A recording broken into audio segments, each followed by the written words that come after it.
And now, I was just being told what expertise is all about. Expertise is all about spending time and investing effort and thought. And we now are going to begin our formal sessions for the conference. And for that, who better than to begin with Dr. Clough Daffern from Scotland. Well, he is Scottish, so it's not surprising to describe him as a druid. He's a philosopher, lecturer, teacher, historian, poet.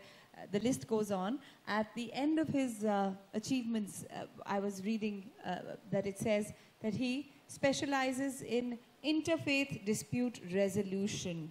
Now, frankly speaking, there should not be any such requirement. Faith should be all about acceptance and integration. So dispute resolution is something that we need in every aspect of our lives. But if we followed the Anuvrat's philosophy, then those disputes would not be arising and there would be no requirement of resolution. He is the founder of the Multi-Faith and Multicultural Meditation Service. Of course, a better way to resolve any conflict, or rather the best way, the only way to truly resolve. He has advocated the path of world peace through all his projects, intellectual, philosophical, and of course, through spiritual reconciliation. He has done degrees in world history and has specialized in the history of ideas. So what better thing to do than to share his ideas? Ladies and gentlemen, I hand over to Dr. Clough Daffern.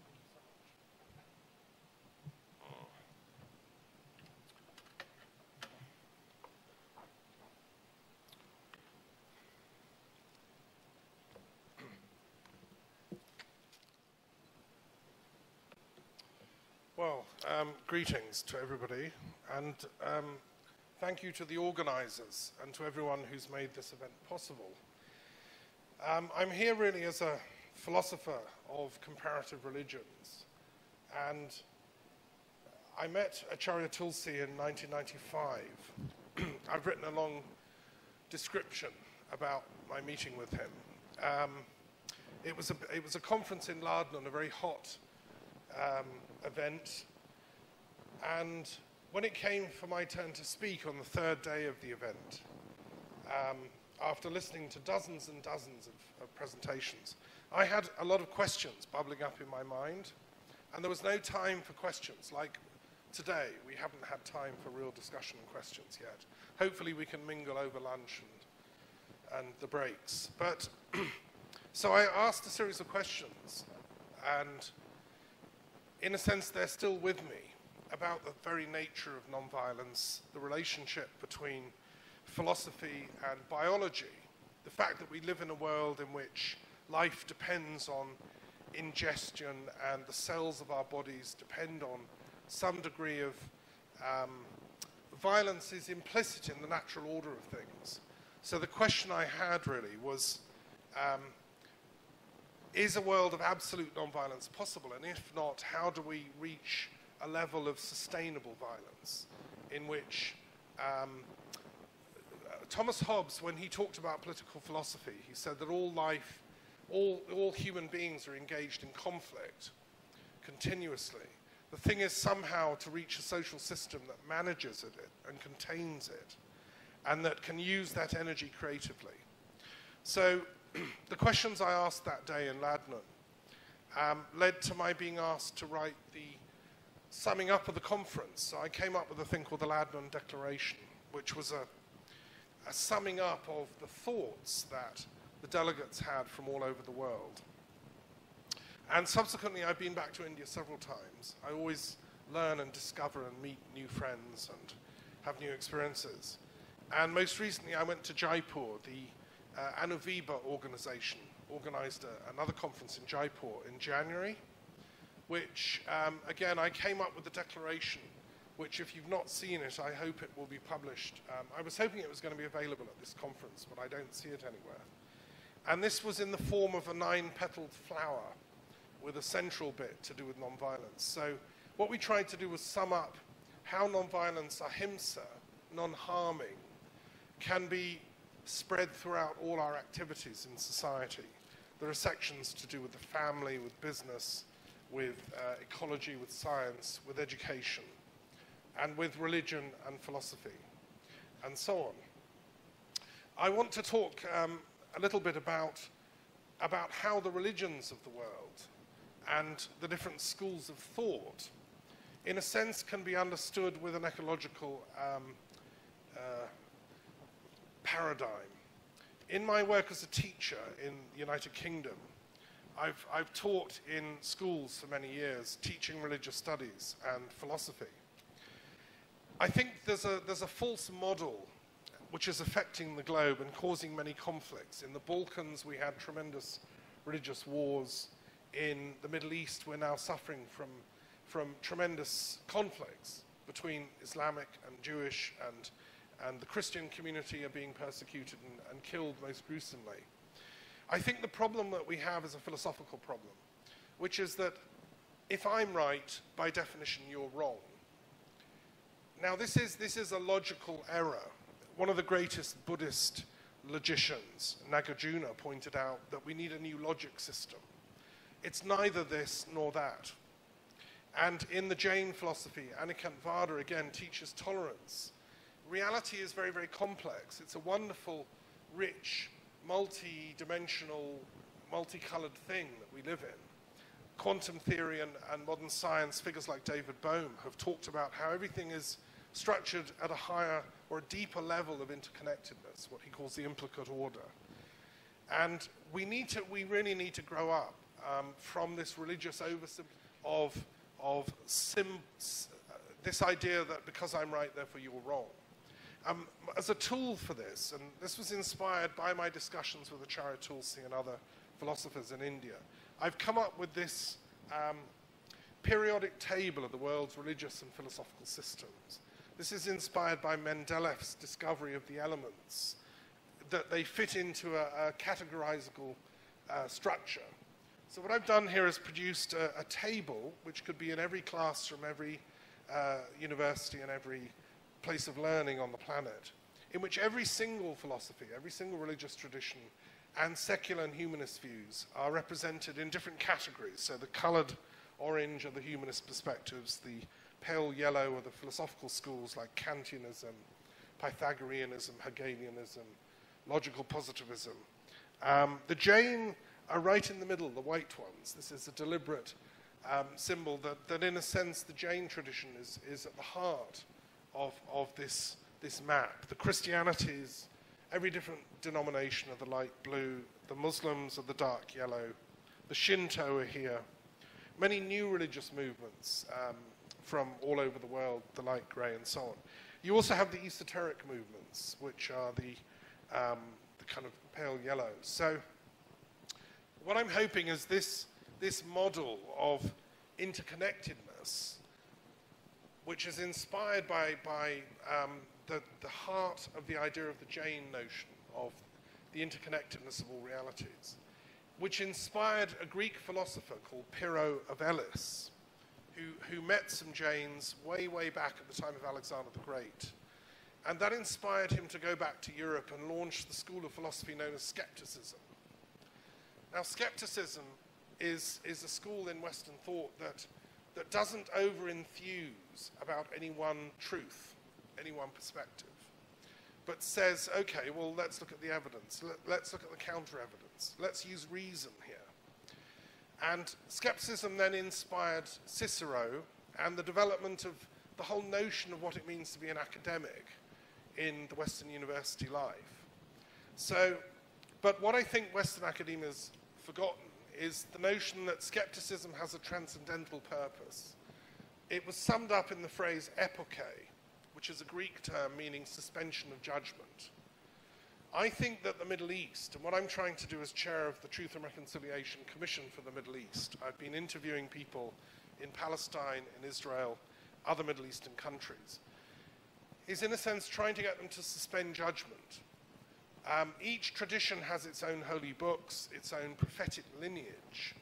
What interests me as a philosopher is how can we develop an intelligent hermeneutic, a way of interpreting these holy scriptures from a perennial or transpersonal perspective. In my work at the University of London, I completed a PhD proposing that this notion of transpersonal history can help unpick the unhelpful conflicts. The world as an energy system has got blocked in places. We need a kind of intellectual acupuncture to free that energy.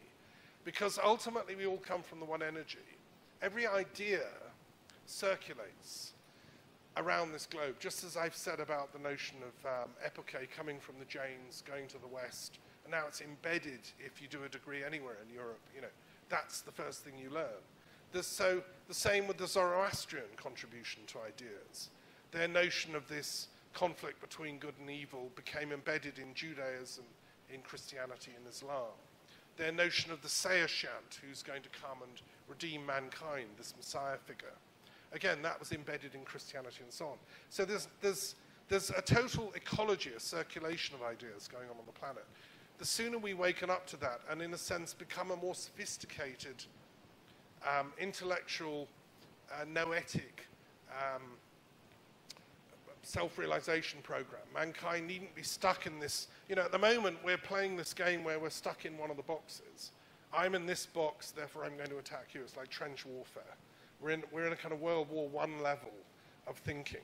And what I love the Jains so much and respect you so much for is because you showed way, way back and ever since that we can get out of the boxes. We can rise to this transcendental place of peace. And, you know, the whole world can join you in that. In my work in Britain, I also direct the Global Green University, which is a third-order network of scholars working on these important issues to do with you know, how we can build a sustainable global community. And there are many challenges facing us. I used to work at the University of Oxford and London. I think that sometimes universities can be too parochial, and we need to think globally. The problems facing our planet are so vast that this is why these kind of gatherings are so important. And I want to finish by just reflecting on one thing.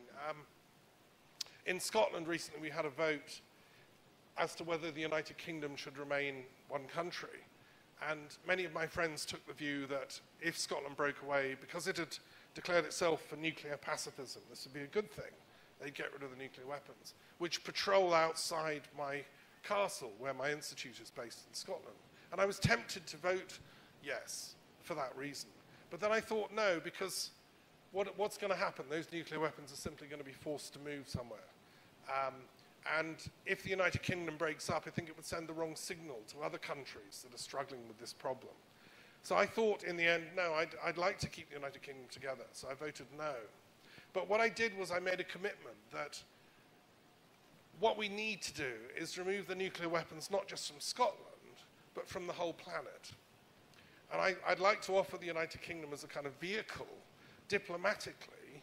I think we can do this. And I think that it's a shame the United Kingdom ambassador didn't come to this meeting, but I'm sure if he had come, it's time that we got the United Nations, got the international authorities to seriously focus on the eradication of nuclear weapons, which are indiscriminate and which don't abide by any of the rules of chivalry, of warfare, and so on. Now, how are we going to do that? Well, I was thinking that you've just recently launched this vehicle around Mars. The Indian community, although our last speaker was saying India doesn't do things very well, I think on the contrary, you're an amazing country. And you've just shown the world, you know, what you're capable of. What I'm going to propose, but given that you have this new friendship with China, China saluted you as the pearl of Asia, okay? So if India and China could join with the United Kingdom and seriously launch a proposal globally to reduce all the nuclear weapon states by maybe 2/3, we'd have to talk Russia and America and so on into joining that. That, I think, would show the world that we mean business here. Now, the Jains, and I think it's also symbolic that this spacecraft is orbiting Mars, the god of war. I just want to end with a reflection that Acharya Tulsi was like a scientist looking at violence and non-violence. We have to look at Mars. The god of war is a very powerful deity in the West and in Indian tradition. Every culture honors the deity of war. So we have to look very closely at the deity of war and then, in a sense, rehumanize him. Say, thank you very much, Mars. You've been a dominant figure for so long. We've now seen you close up. We've taken photographs. We're now going to grow out of misusing your energy. You know, the greatest warrior in the Druid tradition are the Celts. The greatest warrior never raises a blow. The Druids were sworn to total non-violence because the greatest warrior achieves victories non-violently. And that's why Gandhi, I think, was, in a sense, showing that Druid wisdom also. So let's take this symbol of India's exploration of Mars in a transcendental way. Let's interpret it in a symbolic way and find a way to realize that dream of Acharya Tulsi, that we can analyze violence to the point where we can learn to transcend it. I'm going to finish there. There's so many other speakers with so much wisdom to share. Thank you so much. Oh, Marham, thank you so much. It's kind of addictive, this session to session, talk to talk, because everyone has so much personal wealth to share. And I think with the current situation in Scotland, the whole sharing of that experience, it just becomes so alive and so relevant.